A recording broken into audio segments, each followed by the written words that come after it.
Hola, muy buenas tardes a todas y a todos. Mi nombre es Marcelo Figueroa y el día de hoy vamos a estar abordando la clase número 2 correspondiente a la unidad uno de la asignatura Elementos de Química para la Tecnicatura Universitaria en Transformación de la Producción Agropecuaria. El día de hoy vamos a estar hablando de sistemas materiales, definición y clasificación y de leyes fundamentales de la química. Para poder empezar con la clase del día de hoy, entonces va a ser necesario que repasemos las definiciones que vimos la clase pasada. Entre ellas está la definición de química, la cual es el estudio de la materia y de los cambios que experimenta que modifiquen sus propiedades. Como bien vimos, existen dos tipos de cambios que puede experimentar la materia: aquellos cambios donde no se modifican sus propiedades, que los conocemos como cambios físicos, y aquellos cambios que sí modifican sus propiedades, que los conocemos como cambios químicos y son de interés para esta asignatura. También definimos materia, la cual se define como todo aquello que ocupa un lugar en el espacio y resulta perceptible a los sentidos. Bien, podemos ver que en la naturaleza vamos a encontrar la materia en tres estados de agregación, los cuales son sólido, líquido y gaseoso, y también observamos que el pasaje entre dichos estados toma nombres en particular. Por otro lado, uno de los conceptos que también vimos la clase pasada es el concepto de energía, muy importante junto al concepto de materia, la cual es la capacidad de un sistema para realizar trabajo. La energía la podemos encontrar en diferentes formas, tales como energía mecánica, eléctrica, térmica, lumínica, química, nuclear, entre otras.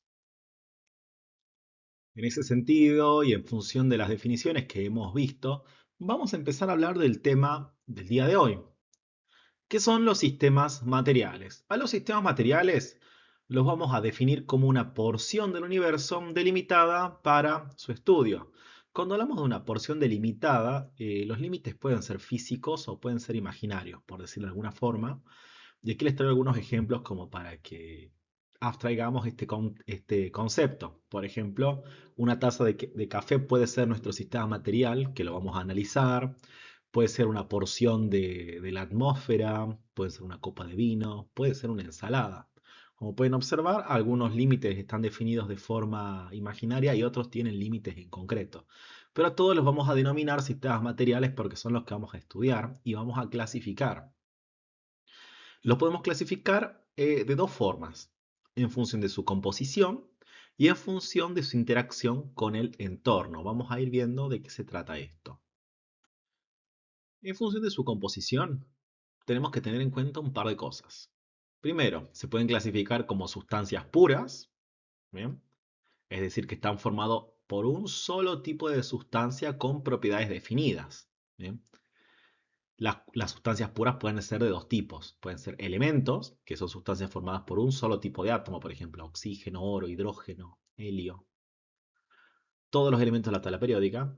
O también pueden ser compuestos, los cuales se encuentran formados por la unión de dos o más elementos en proporciones fijas, tales como agua, dióxido de carbono, etc. Es decir, podemos tener una sustancia definida, por ejemplo la sal o el azúcar, que es una sustancia, son sustancias puras, pero que en esos casos serían compuestos. O podemos tener elementos sueltos, como por ejemplo hierro, etcétera. Y por otro lado, vamos a tener los que se denominan mezclas. Las mezclas es la combinación de dos o más sustancias que pueden separarse por métodos físicos. Recuerden eso. Combinamos dos o más sustancias, pero las podemos separar por métodos físicos. Esas mezclas pueden ser de dos tipos. Pueden ser homogéneas, cuando su composición es uniforme en toda la muestra. Por ejemplo, el aire o el agua cuando disolvemos sal, que no podemos diferenciar el agua de la sal. Bueno, esas son mezclas homogéneas. Cuando hablamos de mezclas heterogéneas, hablamos de que se pueden distinguir sus componentes a simple vista o con un microscopio. Por ejemplo, la ensalada, el granito, el agua con aceite, etcétera. Profundizando en lo que es sistemas homogéneos, bueno, ya vimos la diferencia, que es aquel sistema donde no podemos diferenciar justamente los componentes. En el caso del agua con sal, cuando se disuelven, uno no puede diferenciar la sal del agua. Bien, eso es porque la sal se disuelve completamente, formando una mezcla uniforme. En sistemas homogéneos vamos a encontrar un grupo muy particular que se denominan soluciones, que le vamos a dedicar, el estudio de las soluciones le vamos a dedicar toda una unidad. Es muy importante que ustedes lo sepan. Las soluciones son sistemas homogéneos y van a tener dos componentes elementalmente, el soluto y el solvente.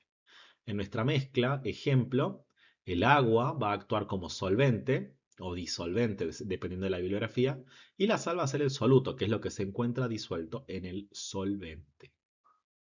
Con respecto a los sistemas heterogéneos, en un sistema heterogéneo los componentes no están uniformemente distribuidos y se pueden distinguir fácilmente a simple vista. Como tenemos acá nuestro ejemplo de aceite y agua, ya que uno no se disuelve en el otro, es decir, no son solubles, podemos observar diferencias que conforman lo que se conocen como fases dentro de nuestro sistema heterogéneo. Ahora bien, recién hablamos de lo que es fases y componentes, pero los tenemos que definir básicamente. Un componente va a ser cada una de las sustancias que conforman el sistema, por ejemplo, agua, aceite, sal.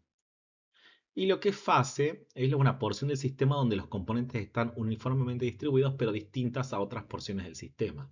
Bien. Por ejemplo, en una mezcla de agua y aceite, el agua forma una fase líquida y el aceite otra fase líquida. Los componentes son agua y aceite. Pero si le incorporáramos sal a ese ejemplo, que está disuelta en el agua, continuaríamos teniendo dos fases, pero tendríamos tres componentes. ¿Por qué? Porque en la fase donde esté el agua también vamos a encontrar la sal disuelta y luego vamos a tener la otra fase del aceite. Bueno, acá si quieren pueden detener el video para contestar los siguientes ejercicios sencillos que tenemos para hacer. Acá tenemos una serie de 10 ejemplos donde necesitamos que ustedes nos digan si son mezclas homogéneas o heterogéneas y la cantidad de fases y la cantidad de componentes. Bien, en el primer ejemplo tenemos el agua con azúcar disuelta. Como sabemos que el azúcar se disuelve muy bien en el agua, esto va a formar un sistema homogéneo porque no voy a poder diferenciarlas. Es un sistema homogéneo, por lo tanto tiene una sola fase y sus componentes son dos, el agua y el azúcar. Así tienen que hacer con todos los ejemplos que tenemos a continuación. Bueno, en función de que hayan podido resolver los ejercicios de la práctica anterior, vamos a continuar con los temas. Ahora vamos a ver lo que es separación de mezclas, porque vimos que las mezclas deben poder separarse mediante métodos físicos. Dentro de los métodos físicos que vamos a destacar, acá tenemos por ejemplo la filtración. La filtración es un método sumamente utilizado que nos sirve para separar sólidos de líquidos, utilizando un filtro. Como podemos observar en la diapositiva, tenemos diferentes ejemplos, inclusive ejemplos que utilizamos en la vida cotidiana o que se encuentran adaptados, como por ejemplo cuando uno utiliza un filtro de café, o un filtro para separar agua de arena, o inclusive los saquitos que contienen el té adentro actúan como un filtro para que no se mezclen las partículas de la hoja de té con el agua. Otro método que tenemos es la decantación. La decantación separa líquidos de distinta densidad o sólidos sedimentados. Bien, como podemos observar, la decantación se realiza mediante un aparato especial que se denomina embudo de decantación. Lo tienen en la primera imagen a la derecha. Es un embudo que a uno le permite, mediante una válvula o robinete que tiene la parte inferior, abrir y eso va a ir justamente decantando lo que se encuentra por debajo, la fase que se encuentra en la parte inferior, hasta que solamente tengo la fase que se encuentra en la parte superior. Y de esa forma los separamos. Dentro de los otros métodos de separación de mezcla podemos destacar, por ejemplo, la evaporación. La evaporación nos sirve para separar un sólido disuelto en un líquido al evaporarse este último. Por ejemplo, con el método clásico de obtención de agua de sal del agua de mar, donde sabemos que el agua de mar contiene sal disuelta, vamos a evaporar el líquido y nos va a quedar el residuo sólido en el recipiente. Bien. El otro método de separación que vamos a ver el día de hoy es la destilación. La destilación nos sirve para separar líquidos con diferentes puntos de ebullición. El punto de ebullición es el punto de equilibrio, o lo vamos a ver como de pasaje, entre el estado líquido al estado gaseoso. Es decir, el punto de ebullición es la temperatura a la cual, por ejemplo, el agua hierve. ¿Estamos? Cuando tenemos una mezcla de diferentes líquidos que hierven a diferentes temperaturas, vamos a poder utilizar la destilación. El ejemplo de destilación que vamos a ver más común es la separación de alcohol y agua calentando la mezcla, ya que el alcohol tiene un punto de ebullición más bajo que el del agua. Como podemos observar en esta diapositiva tenemos un aparato de destilación simple. El aparato de destilación simple, como ya les mencionaba, nos va a permitir separar dos líquidos de diferentes puntos de ebullición. Para empezar, del lado izquierdo, abajo, podemos ver que hay un mechero, el cual se encuentra encendido. Bien, que está calentando lo que vamos a conocer como balón de destilación. Este balón de destilación tiene dos caminos, como podemos observar. Un camino que se encuentra directamente hacia arriba, tapado con un corcho o un tapón de goma, puede ser, con un termómetro. Bien, este termómetro que da justo a la abertura lateral, el extremo da a la abertura lateral, nos va a estar diciendo la temperatura del vapor que está pasando. Por eso está estratégicamente colocado justo en la abertura lateral. Luego vamos a ver que en la abertura lateral va a estar conectada a un aparato de vidrio también que se denomina refrigerante. Ese refrigerante tiene una doble capa por la cual circula normalmente agua, que es la que va a hacer que se condense el vapor que va a ir pasando por esa abertura lateral. Y al condensarse, recuerden que la condensación es el pasaje del estado gaseoso al estado líquido. Va a ir cayendo ese líquido que es lo que lo vamos a denominar destilado. Bien. Cuando la temperatura del termómetro marque el punto de ebullición de, por ejemplo, el alcohol, en mi mezcla de alcohol, vamos a saber que el destilado que obtenemos es alcohol. Cuando ya cambia esa temperatura, significa que hemos dejado de destilar alcohol para destilar agua. El tamizado es también otro método para separar mezclas, solamente que con el tamizado vamos a separar sólidos de diferentes tamaños de grano usando un tamiz o malla, como por ejemplo cuando separamos la harina de los grumos con un colador. Bien. También tenemos otro método que es la imantación, que separa materiales magnéticos de otro. Vamos a esto, por ejemplo, cuando tenemos una mezclas que contienen material magnético, que puede ser hierro y harina o hierro y arena, mediante el uso de un imán vamos a poder separar las partículas que tienen propiedades magnéticas de aquellas que no los tienen. Acá tenemos una segunda práctica de esta clase, donde ustedes pueden detener el video para poder abordar las siguientes situaciones problemáticas que les estamos planteando, para que nos digan qué método de separación vamos a utilizar en función de la situación. Por ejemplo, en la primera, que se denomina preparando café, uno quiere obtener solo el líquido del café sin los granos molidos. ¿Cómo lo harían? Bueno, el método por excelencia para realizar esto es el filtrado. ¿Estamos? Así van a ser para las 9 situaciones problemáticas. En función de que, bueno, ya resolvieron los ejercicios anteriores, vamos a continuar con la clasificación de los sistemas materiales. Los sistemas materiales también se pueden clasificar en función de su interacción con el entorno. ¿Esto qué significa?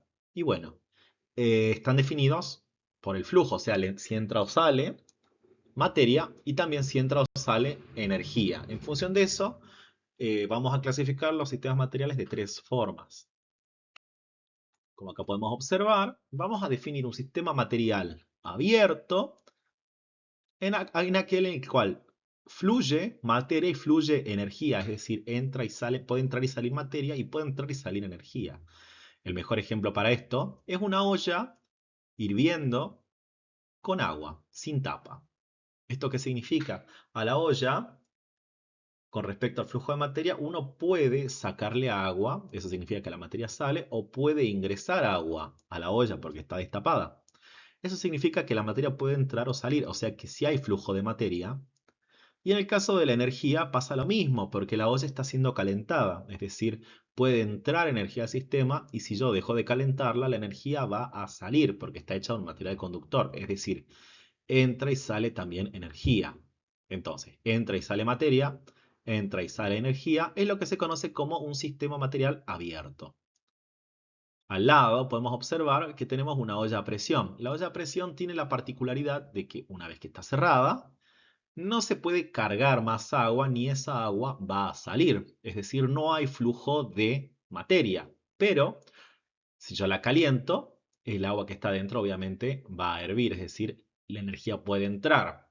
Y si yo la saco de la llama, va a tender a enfriarse, lo cual indica que la energía sale. Es decir, en este sistema solo hay flujo de energía. Y eso es lo que se conoce como un sistema cerrado. Finalmente, en el caso de los termos, una vez que por ejemplo los cargamos con agüita caliente, ¿qué vamos a observar en un buen termo? Es que el agua no se va a enfriar, es decir, la energía no puede salir. Bien, y si está cerrado, el agua tampoco va a poder salir. Es decir, no hay flujo ni de materia ni de energía. Eso es lo que vamos a conocer como un sistema aislado. Para continuar con la clase del día de hoy, vamos a hablar un poco también de lo que son las leyes fundamentales de la química, que son reglas básicas que explican cómo se combina la materia y los elementos en las reacciones. Nosotros vamos a ver dos. La quizás más importante, mejor conocida como ley de conservación de la masa de Lavoisier, nos indica que la masa total de los reactivos es igual a la masa total de los productos en una reacción química. Esta ley ustedes la han visto de otras formas, expresadas de una forma coloquial, por ejemplo, la cual significa que la materia no se crea ni se destruye, sino que se transforma. Esa transformación es lo que nosotros conocemos como reacción química. Por ejemplo, si queremos madera, la masa de los productos, como el dióxido de carbono, es igual a la masa de madera y el oxígeno. Para finalizar, vamos a ver la ley de las proporciones definidas, la cual nos indica que un compuesto, que en este caso es el agua, siempre está formado por los mismos elementos en la misma proporción en masa, sin importar la cantidad o el origen del compuesto. Así entendemos que dos partes de hidrógeno más una parte de oxígeno siempre nos van a dar una parte de agua. Bien, estos conceptos vamos a utilizarlos en en las próximas clases, por lo cual es importante que los repasen constantemente. Les pedimos también que por favor vayan resolviendo el seminario para poder contestar el cuestionario correspondiente a esta semana, que lo van a encontrar en la pestaña de evaluaciones. Recuerden, esta clase pertenece a la semana 2.